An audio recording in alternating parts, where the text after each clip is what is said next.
So what is estate planning? Estate planning is, as it says, arranging for the management and disposal of your estate during your life and at your death and incapacity. And really what this boils down to, and what I think oftentimes gets undersold, is the planning and the important decisions affect what happens to us and how do we get taken care of during our life. And so, right, who's making our financial decisions for us if we can't make them? Who's making our healthcare decisions for us if we can't make them? And how do we avoid, if we have a well-managed plan for both managing our assets at life and at death, how do those things work together to make sure that we don't have any faux pas on either side of that one? A will is just one part of your estate plan. And the goal of your estate plan is you've spent your life working or doing something to accumulate assets, and you have priorities, whether they be family, charitable, or something else. And so it's about forwarding your assets to take care of yourself and then to further your larger goals.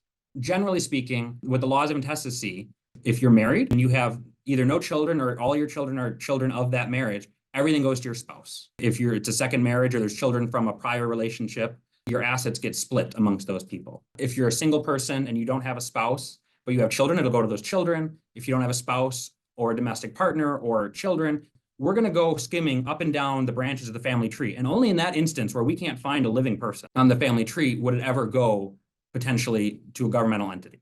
Now, as we're skimming that family tree, there could be a whole lot of people that you don't want touching your estate. Long lost cousins, brothers, sisters, nieces, nephews that you would never dream of giving it to. So the purpose of your will is to push your assets into a direction and hopefully away from those folks or those things that we don't want to interact with it. With a revocable trust, you're creating an entity that's separate from you personally. I kind of like to compare this to creating a business. You're creating this separate legal entity that is able to hold assets itself and is governed by the terms of its operating agreement, i.e. the trust document. While you're living and have capacity, you are the trustee and the beneficiary. So there's no middleman that you have to go to in order to request a distribution from the trust. For most intents and purposes, assets in your revocable trust are still your own assets. Generally, in a living trust, the grantor, the trustee, and the beneficiary are all the same person, you, the person who's creating the trust. When we say a grantor, we're referring to the person or persons who created and funded the trust. The trustee is the individual that holds and manages the trust assets, and the beneficiary is the individual for whom the trustee is holding and managing the trust property for their benefit. Besides identifying the grantor, trustee, and beneficiary, the trust also provides guidelines on how the trust should be managed and administered. These guidelines include direction on how the trustee should make distributions to the beneficiary, what happens if a beneficiary becomes disabled or special circumstances arise, and what might happen to the trust assets upon the death of the primary beneficiary.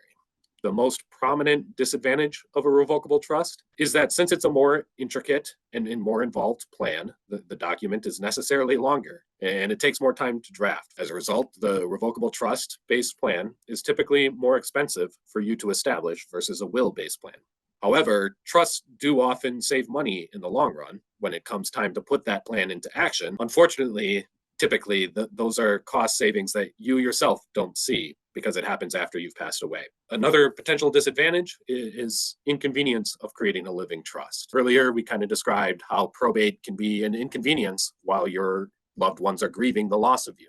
When a trust is created, that inconvenience of that funding moves to the front end in that it happens when you create the trust. Not all assets are appropriate to be held in trust. Maybe you could have an ownership interest in a corporation or LLC in a trust, but there could be adverse tax consequences. For example, maybe if the business you own is structured as an S corporation, there are very particular things that need to be in your trust to ensure that it will continue to qualify for that S corporation status within the context of your trust.